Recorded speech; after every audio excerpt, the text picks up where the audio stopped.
La obra denominada Los derechos reales, la verdadera esencia del derecho civil patrimonial, constituye un compendio del derecho que se conoce como derecho de bienes, también derechos reales. Para ello, se comienza con una introducción que podríamos ubicar dentro de la parte general del derecho civil, que tiene que ver con el estudio del derecho subjetivo, centrándonos fundamentalmente en lo que constituiría el objeto del derecho subjetivo. Como el objeto mediato del derecho subjetivo está representado por las cosas, y las cosas a su vez constituyen el objeto de los derechos reales, la primera parte de la obra se centra en el análisis de lo que se entiende por cosa desde un plano estrictamente jurídico, porque el término cosa se suele utilizar coloquialmente como un comodín, como una expresión empleada para cualquier circunstancia, pero fundamentalmente, y por lo que se refiere al derecho, nos enfrentamos pues, a una noción específica, con un argot determinado, que cuenta con una serie de características para que sea reputada jurídicamente como tal. Bien, una vez que hemos abordado lo que se entiende por cosa desde el punto de vista del derecho, nos centraremos fundamentalmente en el análisis de la noción de los derechos reales. ¿Qué se entiende por derecho real? Estamos ante una de las clasificaciones típicas del derecho civil, distinguiendo lo que es el derecho real con relación al derecho de crédito, y una vez delimitado lo que es propiamente el derecho real del derecho personal, nos dedicaremos a estudiar el concepto, las características,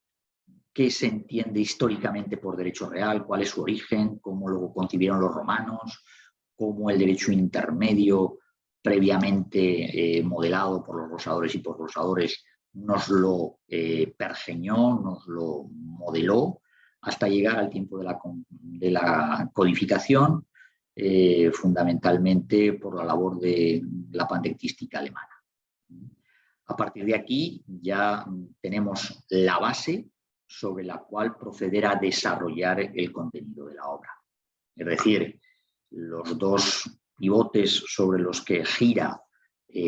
toda la obra previamente son la noción jurídica de cosa y la noción de derecho real.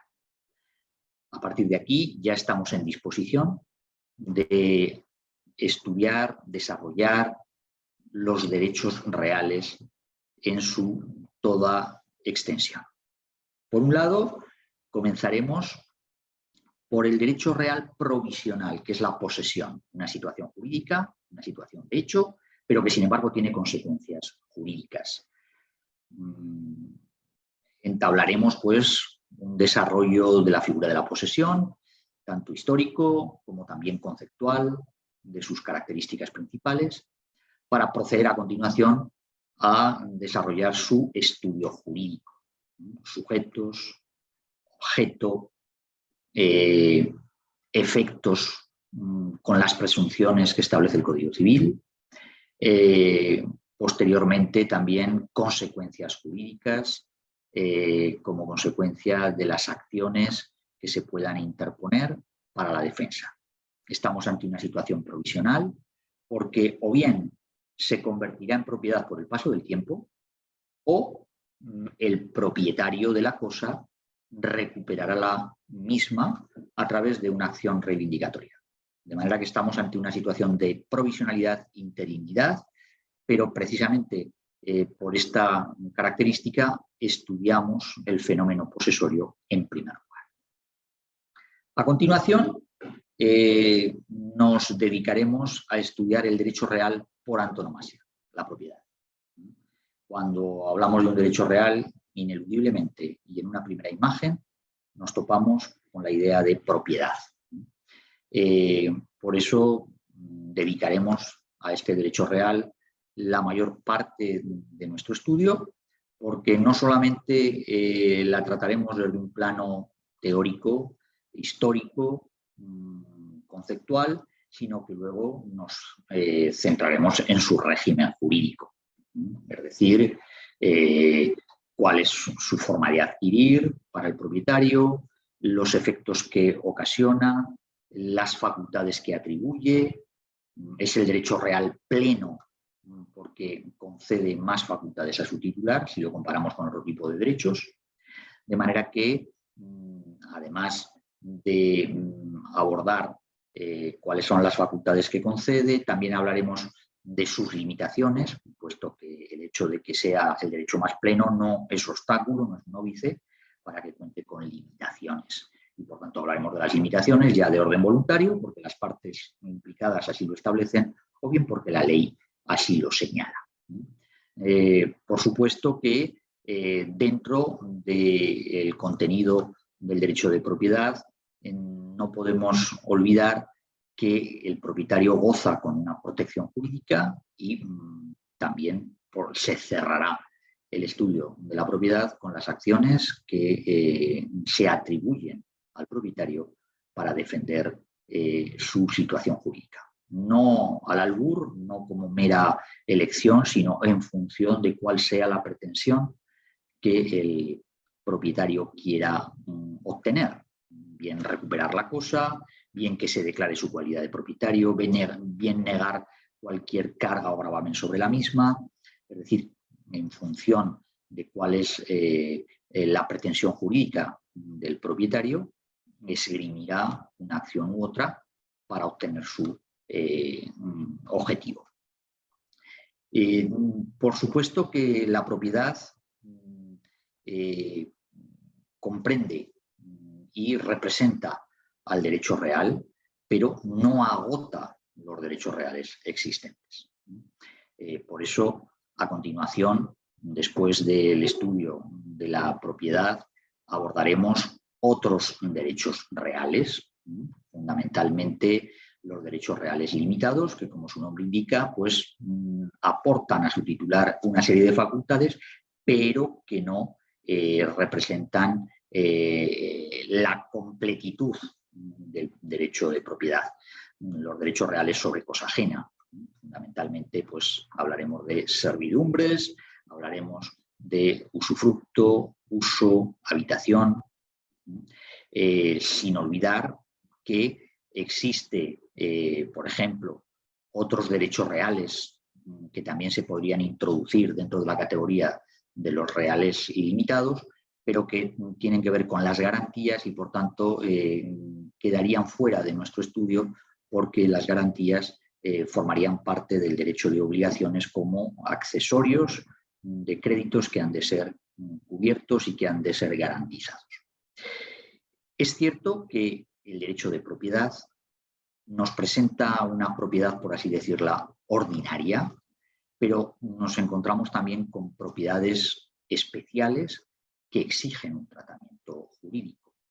Bien porque los titulares de la propiedad sean uno o varios, y en este caso hablamos de copropiedad, entraríamos en el estudio de la copropiedad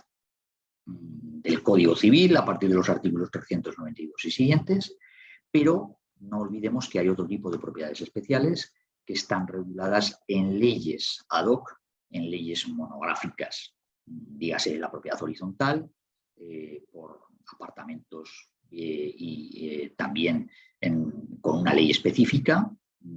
La mayoría de la vida urbana se desarrolla pues, en edificios divididos en plantas, con elementos comunes, con cuáles son las fachadas, los ascensores,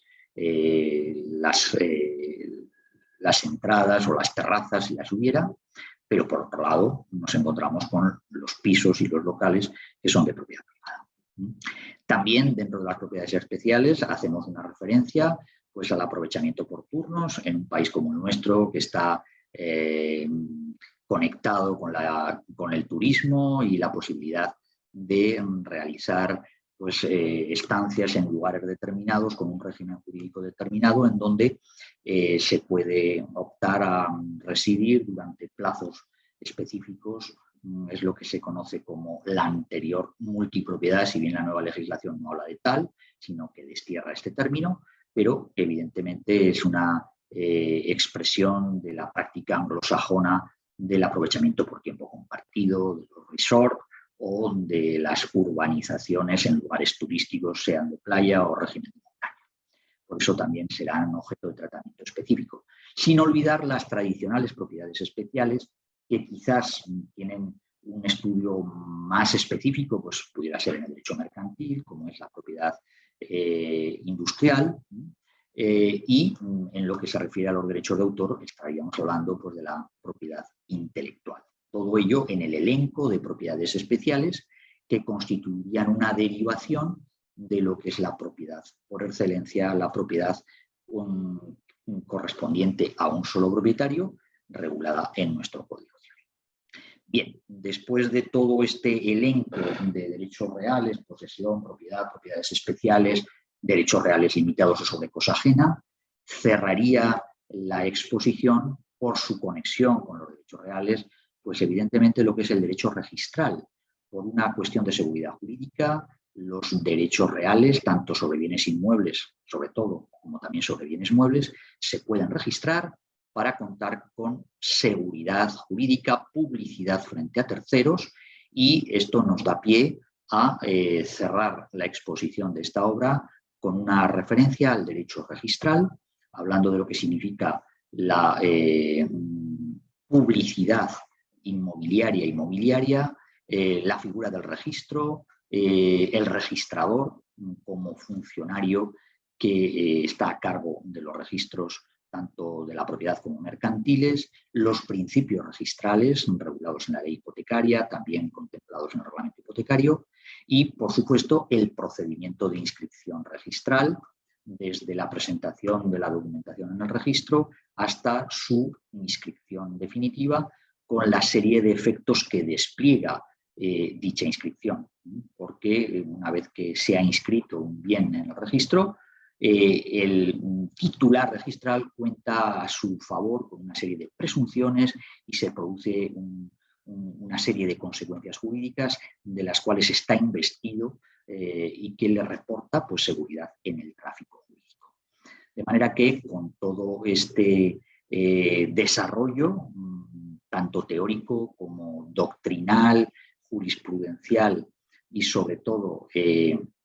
desde el punto de vista legislativo, podemos concluir que esta obra representa pues, un compendio, sobre todo a efectos del estudiantado, a efectos de la preparación de asignaturas en la universidad que tengan que ver con derecho civil en la materia de bienes, para que puedan comprender, seguir los programas de las asignaturas y, por supuesto, que le permita